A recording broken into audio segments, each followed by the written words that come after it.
Sir वहीं पे आ जाए चलो। चलो 1 मिनट में आ रहे हैं।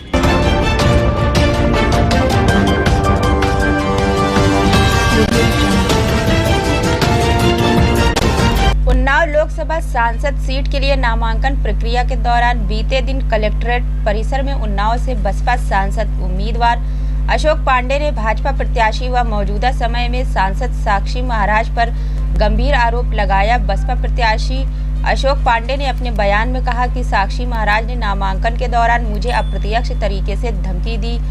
बसपा प्रत्याशी अशोक पांडे का कहना है कि बीते दिन नामांकन के दौरान भाजपा प्रत्याशी साक्षी महाराज अपने 2 दर्जनों से अधिक समर्थकों के साथ नामांकन परिसर में मौजूद थे, जो निर्वाचन आयोग के नियम अनुसार गलत है, क्योंकि नामांकन परिसर में प्रत्याशी के साथ केवल 4 प्रस्तावक ही होने चाहिए, जबकि वहीं नामांकन के दौरान अन्य पार्टी के प्रत्याशी और निर्दलीय प्रत्याशियों के साथ प्रस्तावक के अलावा किसी को भी प्रशासन ने अंदर नहीं जाने दिया। 2 बार साक्षी जी को उन्नाव की जनता ने सांसद के रूप में चुना, लेकिन फिर भी इन 10 सालों में उन्होंने जो स्लाइडर हाउसों को बंद करने का जो वादा उन्नाव वासियों से किया था, वह आज तक पूरा नहीं कर पाए।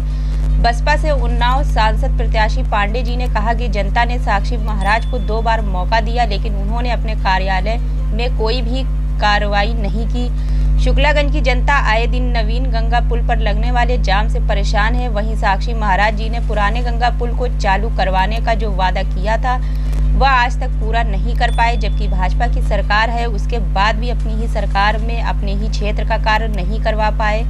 वहीं उन्नाव के दही क्षेत्र में स्लाटरों की संख्या में दुगना इजाफा हो गया। वहीं पांडे जी ने कहा कि जनपद में स्लाटर हाउसों से लगातार प्रदूषण बढ़ रहा है। अभी भी स्लाटर में गौवंश की हत्याएं सांसद साक्षी महाराज के भाजपा कार्यकाल में हो रही हैं।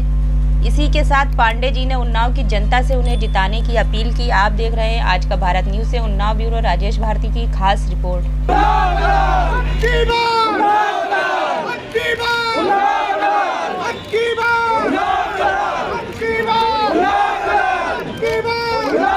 वर्तमान सांसद साक्षी महाराज जी ने एक भी सवाल उन्नाव का नहीं उठाया। इतने बड़े जिले का, इतनी बड़ी लोकसभा का प्रतिनिधि जो भारतवर्ष में 3रे नंबर की लोकसभा है, 4थे नंबर की इस समय, उसके सांसद ने 10 साल में उन्नाव के लोक कल्याण के लिए एक भी सवाल नहीं उठाया सांसद। आप इससे सोच सकते हैं। और आपने कहा 10 साल से हैं वो तरह तरह की जात की राजनीति कर रहे हैं कि भाई आपने सुने होगा, कई बार देते हैं इस तरह के भाषण देते हैं जातियों को लेकर स्पेशली।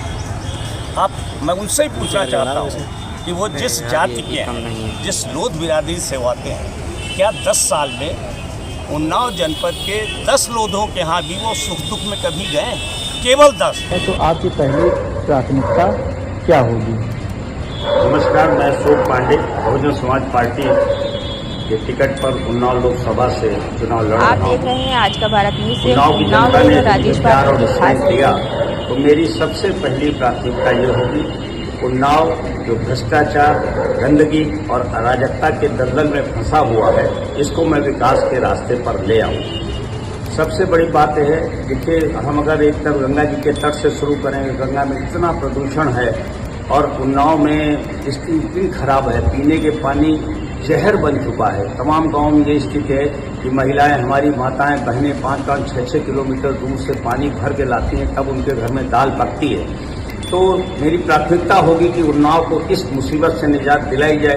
दूसरी बहुत बड़ी समस्या है उन्नाव में, शुक्लागंज एक बहुत बड़ी आबादी है। शुक्लागंज और कानपुर के बीच जो पुल है वो इन राजनेताओं और भू माफियाओं के कारण बंद पड़ा हुआ है। तो मैं सबसे पहले, चाहे मुझे अपनी सांसद निधि से बनवाना पड़े, मैं शुक्लागंज और कानपुर के बीच पुल का निर्माण कराऊंगा, ताकि यहाँ बच्चे, सैकड़ों बच्चे कानपुर पढ़ने जाते हैं और रोजाना वो स्कूल में डांट खाते हैं, लेट हो जाते हैं। कोई बीमार है, किसी को हार्ट अटैक आ जाए तो उसको कानपुर पहुँचते पहुँचते उसके प्राण निकल जाएंगे। कोई मेरी माँ, कोई मेरी बहन यदि गर्भवती है और उसे अस्पताल की जरूरत है तो वो जाते अस्पताल पहुँच ही नहीं पाएगी, इतना जाम, इतनी स्थिति खराब रहती है। तो मैं इनके लिए भी, उनके बाद सबसे पहली प्राथमिकता होगी उन्नाव में एक सुपर स्पेशलिटी हॉस्पिटल हो, उन्नाव में लड़कियों की पढ़ाई के लिए एक हायर एजुकेशन सेंटर हो, पीजी डिग्री कॉलेज हो, जो बच्चे यहाँ से पढ़ के निकल जाए, जो राजस्थान भाग रहे हैं, कानपुर भाग रहे हैं, दिल्ली भाग रहे हैं, गुड़गांव भाग रहे हैं, उनके लिए एक टेक्निकल इंस्टीट्यूट, एक इंजीनियरिंग इंस्टीट्यूट उन्नाव होना चाहिए। उन्नाव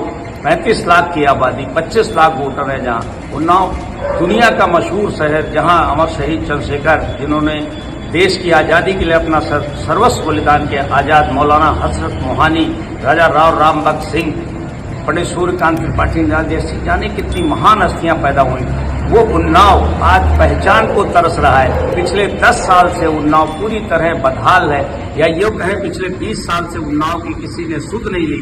यहाँ के जनप्रतिनिधि यहाँ आते हैं, यहाँ की जनता का शोषण करते हैं, अपनी तिजोरियां भरते हैं और चले जाते हैं।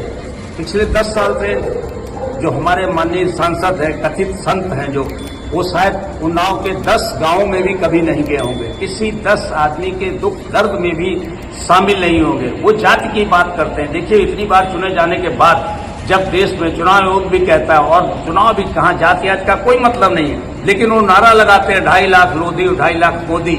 लेकिन उनसे अगर पूछा जाए, जिस लोधियों का वो नारा लगा रहे हैं, 10 साल में अगर उन्होंने किसी 10 लोधी परिवार का भी कोई काम किया हो, उनकी सुख सुविधा का कोई बात की हो, नहीं की हो, वो किसी को जानते ही नहीं। वो 10 गांवों के प्रधानों के नाम नहीं बता सकते। सर वहीं पे आ जाए चलो। चलो 1 मिनट में आ रहे हैं भैया, ठीक है? वकील साहब